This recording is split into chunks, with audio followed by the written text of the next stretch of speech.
2022년 4월 9일 큐티 말씀입니다. 마가복음 14장 12절로 21절입니다.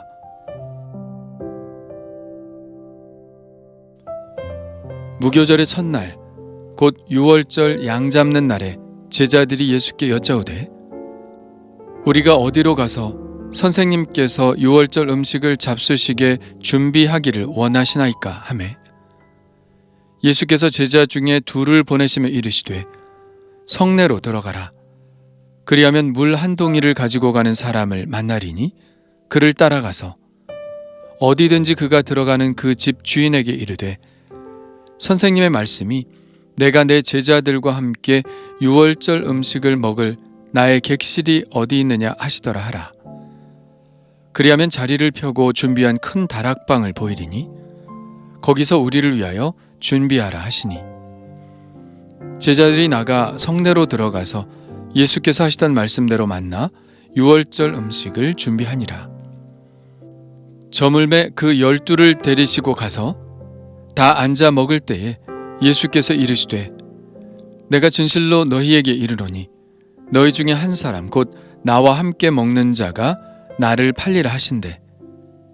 그들이 근심하며 하나씩 나는 아니지요 하고 말하기 시작하니 그들에게 이르시되 12 중에 하나 곧 나와 함께 그릇에 손을 넣는 자니라. 인자는 자기에 대하여 기록된 대로 가거니와 인자를 파는 그 사람에게는 화가 있으리로다. 그 사람은 차라리 나지 아니하였더라면 자기에게 좋을 뻔하였느니라 하시니라. 아멘.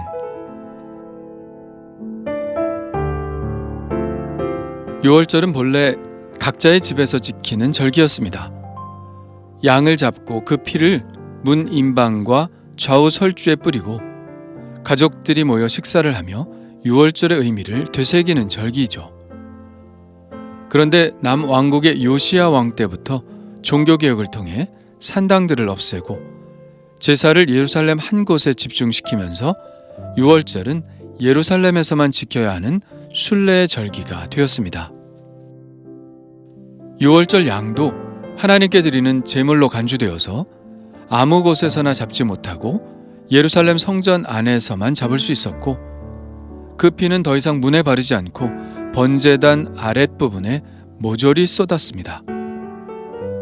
유월절이 순례의 절기가 되었기 때문에 유월절을 지키러 오는 수많은 사람들을 위하여 예루살렘의 주택 소유자들은 순례자들이 유월절 음식을 먹을 수 있도록 장소를 제공할 의무가 있었습니다.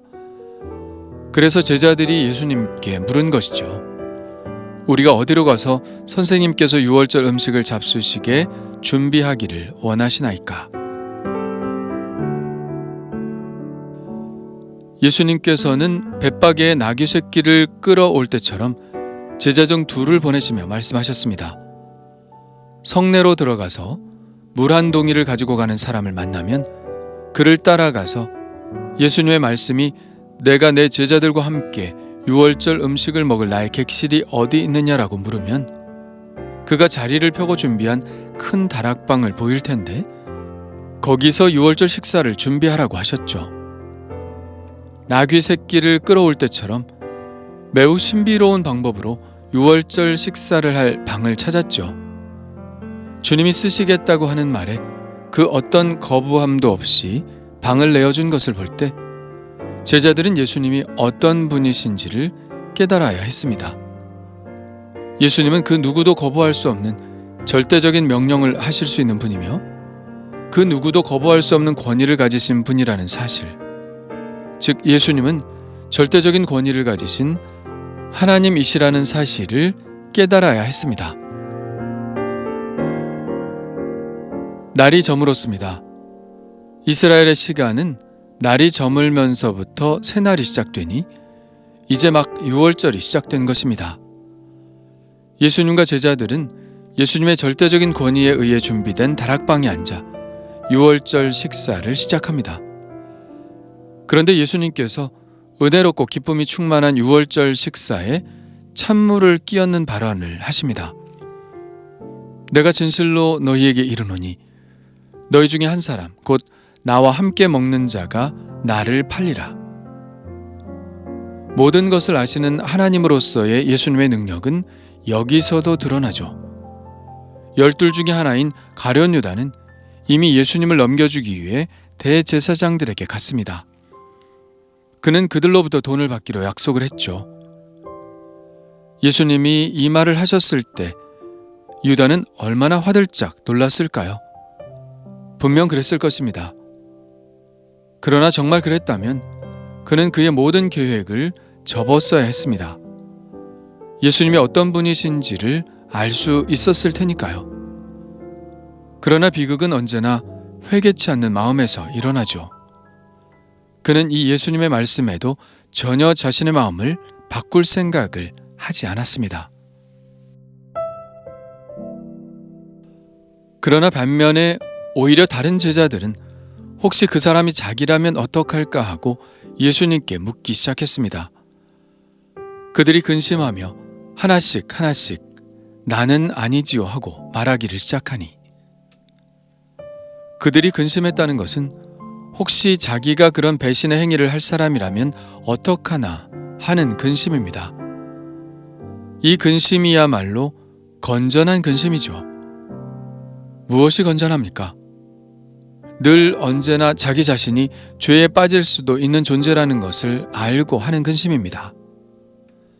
그렇습니다. 가룟 유다만 특별히 나빠서 예수님을 배반한 것일까요? 다른 사람들은 절대로 이런 유혹에 넘어가지 않을까요? 아니죠.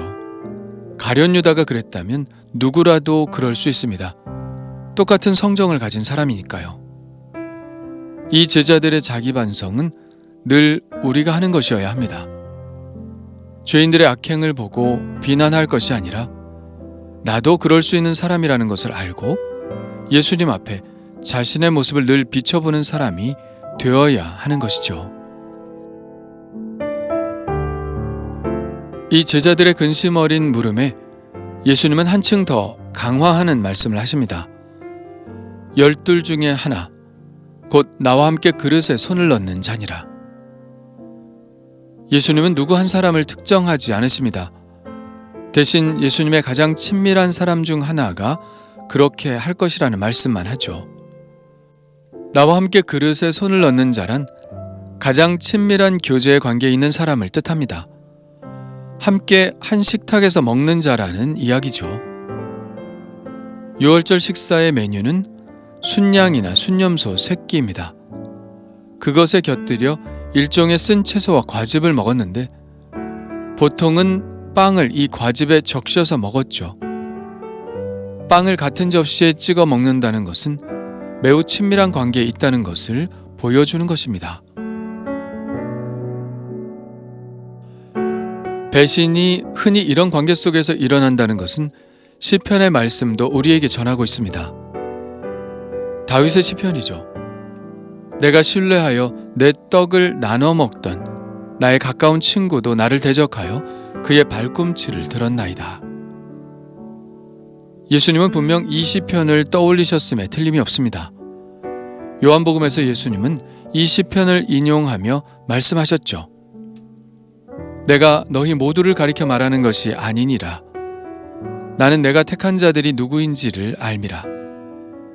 그러나 내 떡을 먹는 자가 내게 발꿈치를 들었다 한 성경을 응하게 하려는 것이니라.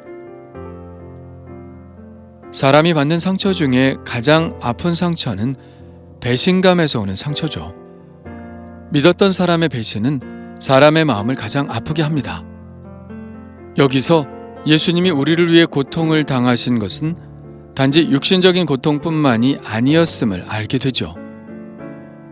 예수님이 우리가 겪을 수 있는 가장 큰 마음의 고통까지 함께 겪으시면서 우리를 구원하셨다는 사실을 알 때 우리는 더욱 우리를 향한 주님의 사랑을 깊이 느낄 수 있고 또 주님의 이 보이지 않는 상처를 생각할 때 우리가 겪는 이러한 배신감의 아픔도 이겨낼 수 있는 힘을 얻게 됩니다. 그러나 예수님은 이미 상처를 받으셨음에도 불구하고 담담하게 이렇게 말씀하십니다. 인자는 자기에 대하여 기록된 대로 가거니와 인자를 파는 그 사람에게는 화가 있으리로다. 그 사람은 차라리 나지 아니하였더라면 자기에게 좋을 뻔하였느니라 하시니라. 서로 다른 두 가지 의도가 겹쳐집니다. 예수님은 인류를 구원하시기 위해 십자가를 지러 오셨기 때문에 그 길을 가시는 것이고, 가룟 유다는 자신의 금전적 유익을 위해 예수님을 판 것입니다. 이 두 가지 의도가 어느 지점에서 겹쳐지게 되었죠. 예, 두 가지 길이 어느 점에서 겹친 것뿐입니다. 어떤 사람은 이것을 깨닫지 못하고 가룟 유다가 인류를 구했다는 말까지 서슴없이 하는 것을 봅니다. 가룟 유다가 예수님을 팔았기 때문에 예수님이 십자가에서 죽으심으로 인류를 구원하셨다는 이야기죠. 정말 그럴까요? 전혀 그렇지 않습니다. 왜냐하면 그렇게 되려면 가룟 유다의 의도성이 있어야 하죠. 가룟 유다가 인류를 구원하기 위해 그렇게 했다면 인정할 수도 있습니다. 그러나 가룟 유다는 인류를 구원할 의도를 가지고 예수님을 판 것이 아닙니다. 그는 자기 욕심 때문에 그렇게 한 것이죠. 단지 하나님은 가룟 유다의 악을 놀라운 방식으로 선용하신 것뿐입니다. 좋은 나무가 악한 열매를 맺을 수 없고, 악한 나무가 좋은 열매를 맺을 수 없는 것과 마찬가지로 악의 씨는 언제나 악을, 선의 씨는 언제나 선을 거둘 뿐입니다. 가룟 유다는 자신의 악한 행위가 이처럼 비극적인 결과를 낳을 줄을 알지 못했을 것입니다. 자기가 팔아넘긴 분이 하나님의 아들 메시아일 줄은 꿈에도 생각하지 못했겠죠. 그러나 반면에 옥합을 깨뜨려 예수님의 머리에 부은 그 여인도 자신이 예수님의 장례를 준비했다는 것을 꿈에도 생각하지 못했을 것입니다. 의도했던 의도하지 않았던 우리의 행위는 열매를 거두게 되어 있습니다. 이 여인의 사랑은 사랑의 엄청난 열매를 맺었고, 가룟 유다는 배신의 열매, 즉 메시아를 죽이는 엄청난 결과를 낳았습니다.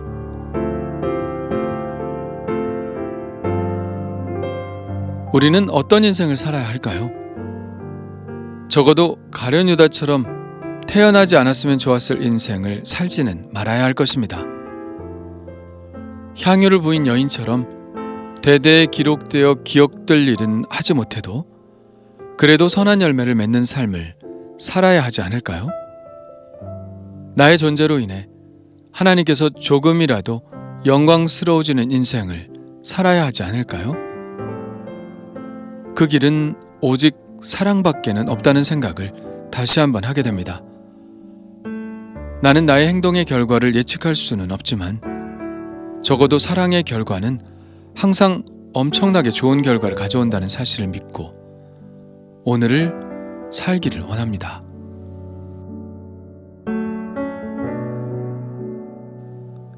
주님 감사합니다. 한 번 사는 인생 유다처럼 살지 않게 하옵소서. 그러나 항상 그럴 위험이 저에게도 있다는 사실을 겸손하게 인정하게 하시고 늘 저의 마음을 주님 앞에서 비춰보게 하여 주옵소서. 오직 사랑으로 행하기를 원합니다. 사랑보다 더 큰 가치가 없음을 깨닫게 하옵소서. 가난한 사람들을 돕는 것보다 사랑이 더 우선한다는 것을 생각하게 하시고 오늘도 성령의 은혜로 사랑의 열매를 맺기를 원하오며 예수님의 이름으로 기도합니다. 아멘.